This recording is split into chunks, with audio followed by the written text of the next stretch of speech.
everybody, it's Crystal. This is going to be a quick update about potty training Elise. So one of the videos you saw was buying all her little potty training gear and getting her really excited about it.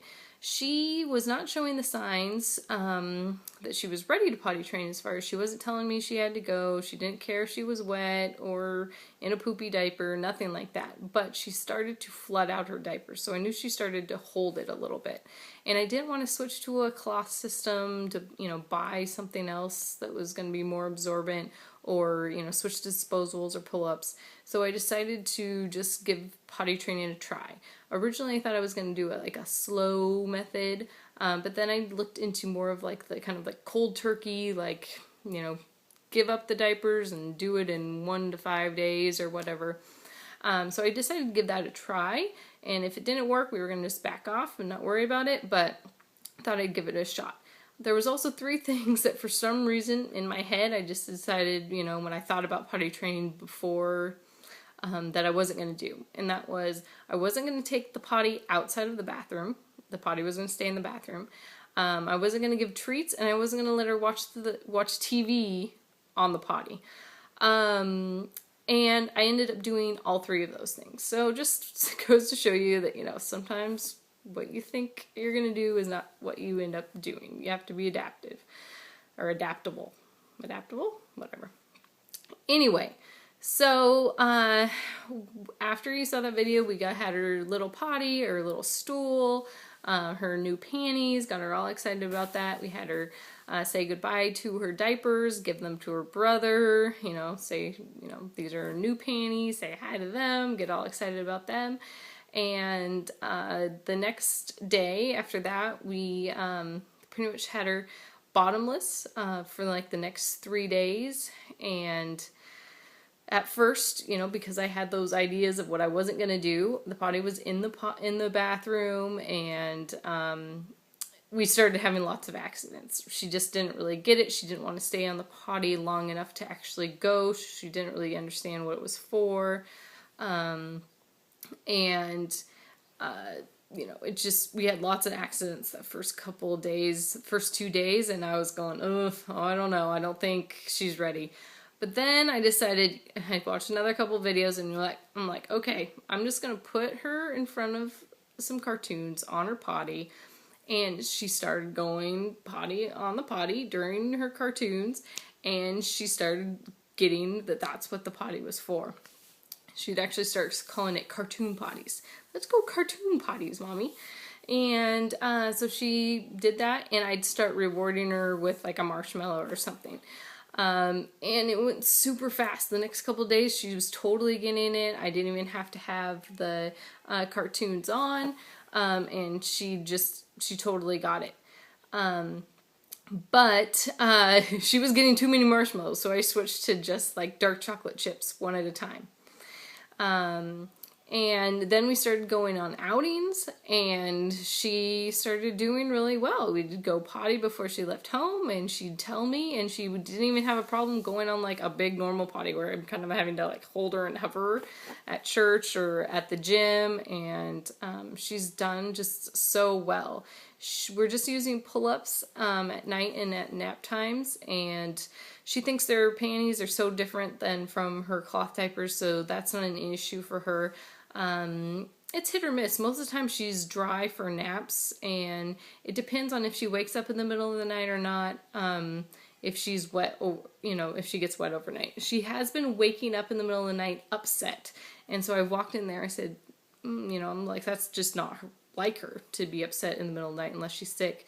And then I kind of started getting it. I was like, do you have to go potty? And she's like, yeah. And so I'd take her on the potty, and she's still kind of upset about it because she's so tired, but she knows she needs to go. So she has been waking up like once a night now to go potty, and then she will be dry. If she doesn't wake up, a lot of times she's wet. But I'm really not concerned with overnight. If she's wet, that's okay. I expect that to take the longest, but she's doing just awesome. So what we had to do was we had to put the little potty in front of the TV to get her to be on it long enough to realize what the potty was for. And then once she realized what the potty was for, oh, that's Brady, so I'm going to have to get going on this. So when she realized what the potty was for and she got the treat, then that was really a lot of incentive. But we also did, you know, pee pee on the potty, pee pee on the potty, like, you know, really get excited for her.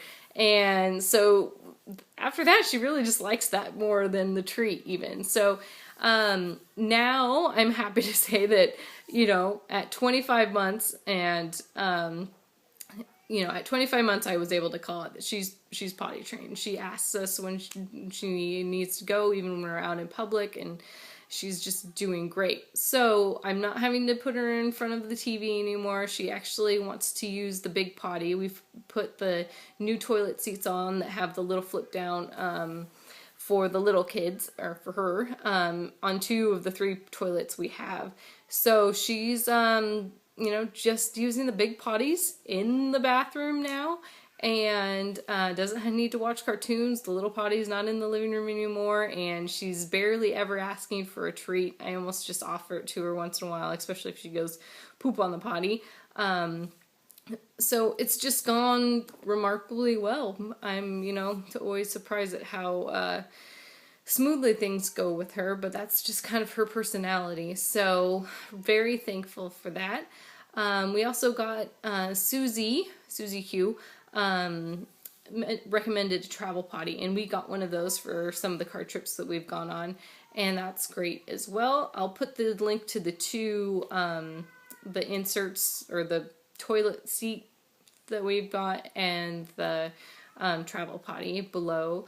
And Brady's still crying, so I gotta go. But it's been, you know, a great thing. She did really well. I'm really proud of her. And it just, you know, with her, it was just, she's an adaptable kid. And so the best thing for us was to never put her in a diaper again. Just take it away, and she learned really fast. So she never really got upset about it. You know, a little whiny here and there, but she's really done good, and I'm really proud of her. So that's what we did. If you have any questions, you know, again, it's so up to the kid and up to, you know, your style and your thing. So, but if you have any questions for me, I'm happy to try and answer them. But that's what we did, and yay for only 1 in diapers. Okay, talk to you guys later. Bye.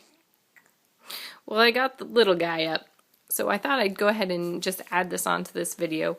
I just thought I'd show you. This is the Travel Potty. I'll put the link below, and you buy these little biodegradable bags that fit on. I'm just doing this with one hand, so I'm not going to actually put it on.